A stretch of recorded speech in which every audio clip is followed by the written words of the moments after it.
Are you ready? Oh, she's ready. I'm ready. We're all ready.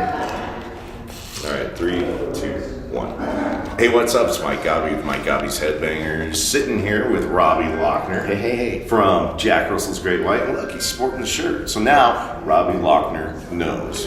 So, man, I know. It's nice to finally be able to sit down with you.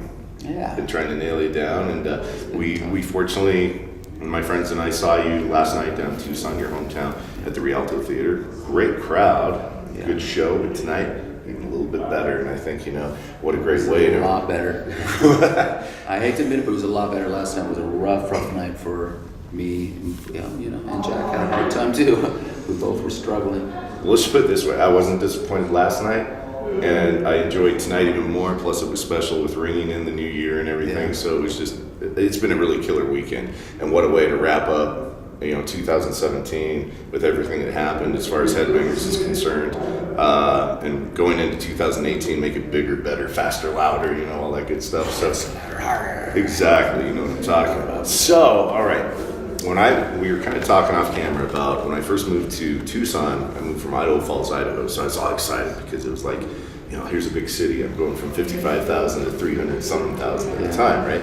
And the other funny thing was I was looking on the maps, and they would have like the Gila River and the Santa Cruz. I'm like, oh wow, I can go fishing. It's still blue on the maps, right? And we get there, I'm like, It's been dried up for 100 years.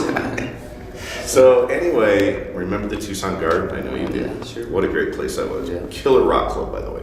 Yeah. No longer there, unfortunately. I mean, there's not even a building left. It's gone.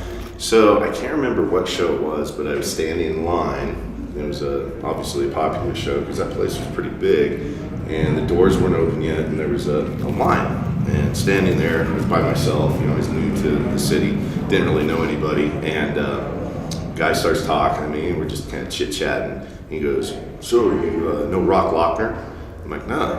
I'm like, I just moved here. Oh man, Robby Lochner, he's like the next Eddie Van Halen and everything. So already, and on the one hand, I'm sure that's a great compliment, but on the other hand, I know guitarists want to have their own identity, their own style and stuff. But I mean, to hear that, I'm like, oh, I gotta check this guy out, So already, and that was 1986, it's probably 87, I think, the first time I went to the Tucson Garden. But you guys were already a staple and a big name for Tucson. So maybe you could elaborate on that since I came in. Yeah, no, the Tucson Garden originally was called the Roxy.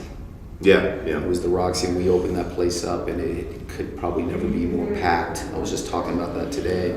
There was 1,700 people in this place. It was an 800 capacity. So it was over double, and I remember coming in through a back door to get to the stage, which was probably 40 feet away, and it would take 20 minutes. It was like the old school concert. Trying to get through was ridiculous, and it did really well as the Roxy. But then Mark Newman, who owned the place, went into business with another guy, and they changed the name to the Tucson Gardens, and everybody remembers it as the Tucson Gardens. And to me, I kind of think of it as the Roxy. It was just kind of. It was pretty, when it was new, and it was an exciting thing. But the band, we opened up that venue and played it until it was gone. But Rock Lochner was around from 81 to 91, 92, something like that, before I, took off to California. Well, okay, so I know the history of the Roxy because I actually worked there. That was my first bar gig as a dorm. I started January of '89, worked up until the day it closed, and then became, I think, Coyotes, the country bar. That's what I think it morphed into.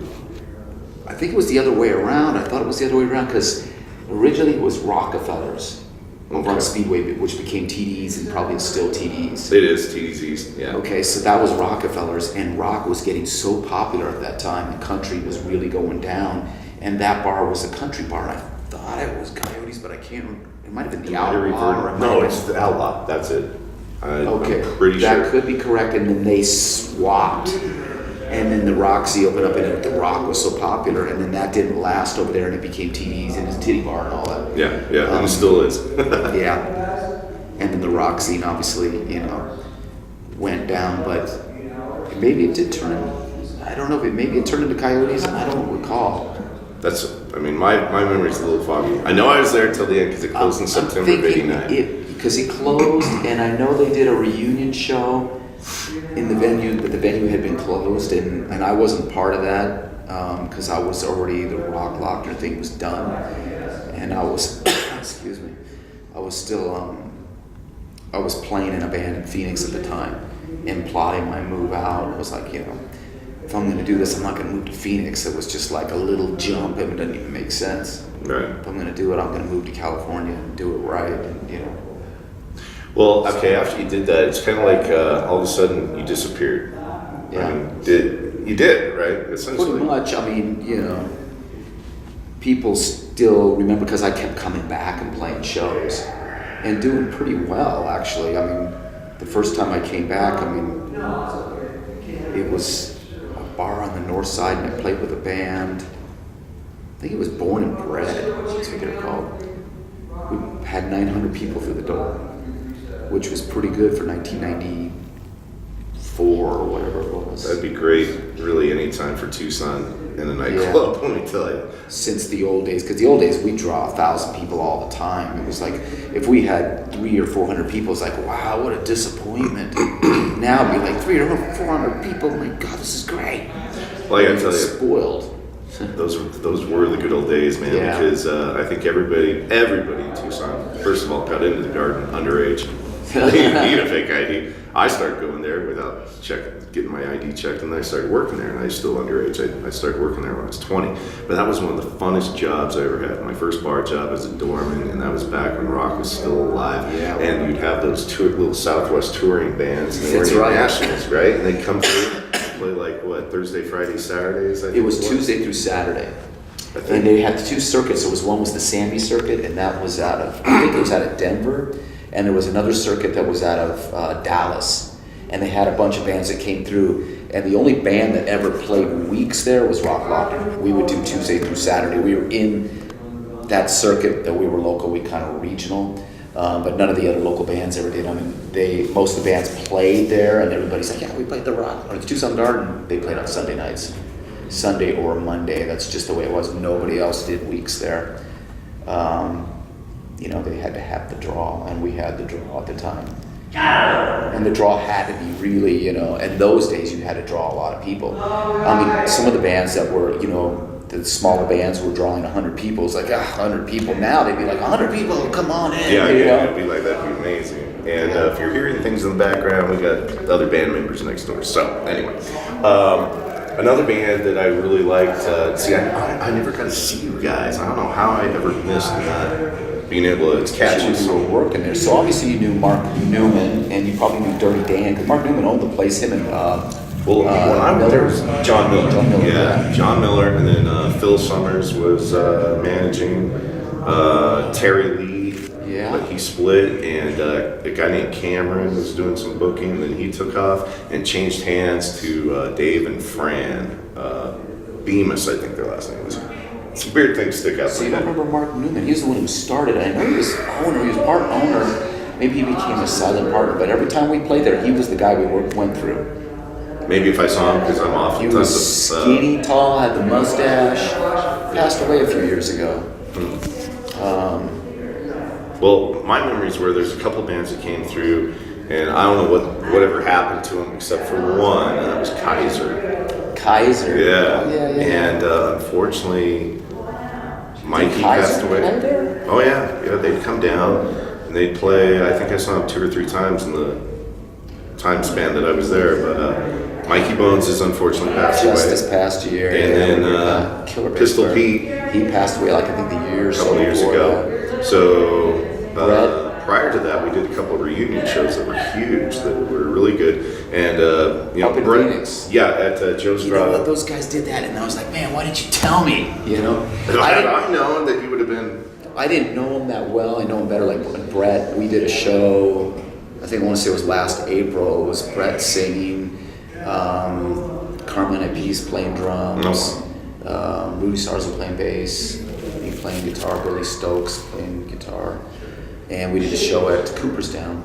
And that's when I started to get to know Brett better. But I mean, Brett still sings amazing. That guy should be singing in Skid Row. If Sebastian Bach isn't in Skid Row, Brett Kaiser should be in Skid Row. Well, he you can know sing the shit out of it. I know the whole history. tie-in with Madam X. Exactly. That's why I was going, why isn't he singing with him, is what I wonder. And he still sings really well. Yeah. He's got, well, I don't think I can probably mention it. Off camera, I'll tell you. Okay. Something you may or may not know. But yes, Brett Kaiser still has it. I've gotten to know him.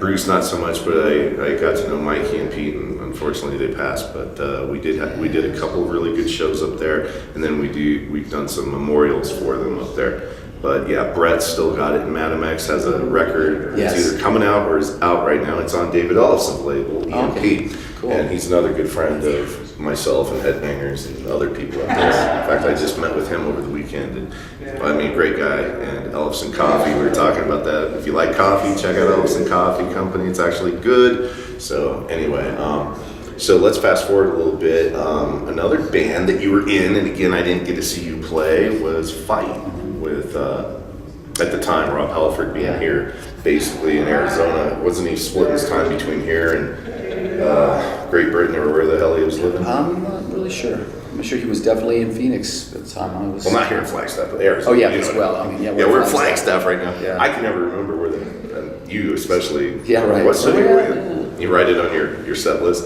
so you know where you're at. But how was that, man? Now, It that was some really heavy. cool. I mean, because Rob was such a professional, and he was so good every night. I mean, it was almost like a record. He was so consistent, so like, and just to hear him warm up, it was a trip. You know, he would just go and scream for a few minutes and go out and just, pummel you. I mean, and he was talk about spot on. It's like, damn, every night it's just flawless. Yeah, I don't think I've ever seen him suck.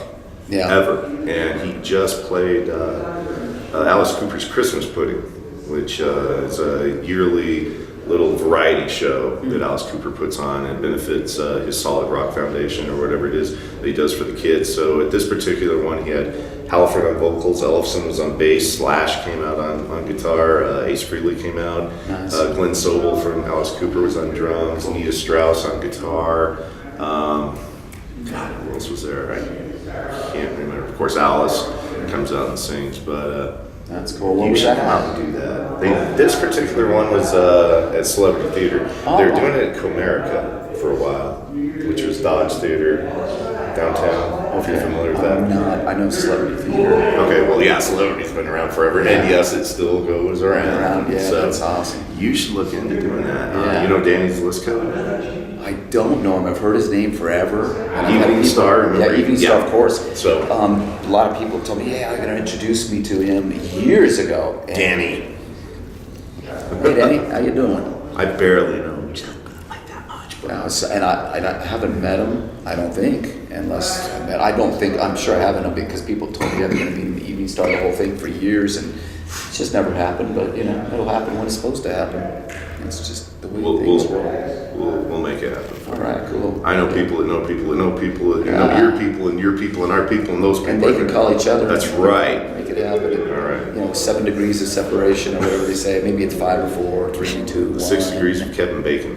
Oh, is that what it is? 6 degrees? Okay. I don't know, whatever the hell it is. But, Probably so, Fight was, again, I didn't get to see in that, but man, that would have, well, you just said that was a great experience for you. Yeah. And then, was it around that time or a little bit later that you released a solo album? It was a little bit later. Okay, because I got that. Oh, you did? Yes. Really? Not many- Somewhere in my huge collection. Not many people, I should say not many people, because I sold a lot of them, but, well, not that many. I think it was 5,000 of them. They're all gone. I have one copy. Oh, jeez. I have one copy, but a lot of them were sold over in Europe. Of course, yeah. It's always So- a big market over there. I mean, I was shipping them like, box loads over So there. did you distro yourself? I did essentially? it. And, and it was weird because then I would get these orders and they would send me the checks. And I'm like, here you go, take them, And then I was going to keep doing it. I was going to change the cover, had a better cover. Not the cover was cool, better picture of me, because the back picture is real dark and everything. So I had a much better shot. And I was like, yeah, we're going to change it and do all this. And then I ended up doing this band called Jillian's Crush, and it was different. It was kind of a pop, punk, post-pop punk, whatever it was, in the mid to late 90s. And it was actually really catchy, stuff with a little more guitar playing than you would hear in that style of band. And things were looking really promising for us. And I was like, you know what, I'm just gonna go in this direction because this has big potential. Whereas what I was doing, I mean, it was half instrumental and more of that, rock, which is cool, but it wasn't really happening for the time. I wanted to do something that was, and a lot of people were like, wow, why are you doing that pop stuff? And I was like, it's not really totally pop, but I mean, yeah, it's pop. But it was fun. I had a good time, and it looked like things were going to happen. Unfortunately, my partner, Bernie Corrigan, who passed away himself recently, 5 years ago, signed a bad contract with a couple of guys that locked us in and wouldn't let us So do you're anything. stuck. We had, deals in the works, and they wouldn't let it. I was like, wait a minute, isn't that the point? Is that we're gonna get a deal, or we're all gonna do something? But they were worried we were gonna drop them and then move on without them. And I suppose that kind of stuff happens, but myself and Bernie are loyal type people that, you help us get to a point, we're not dropping you off. Hey, we got here, see you later. It's like, you helped us get here. We're gonna keep you in the party, Why wouldn't we?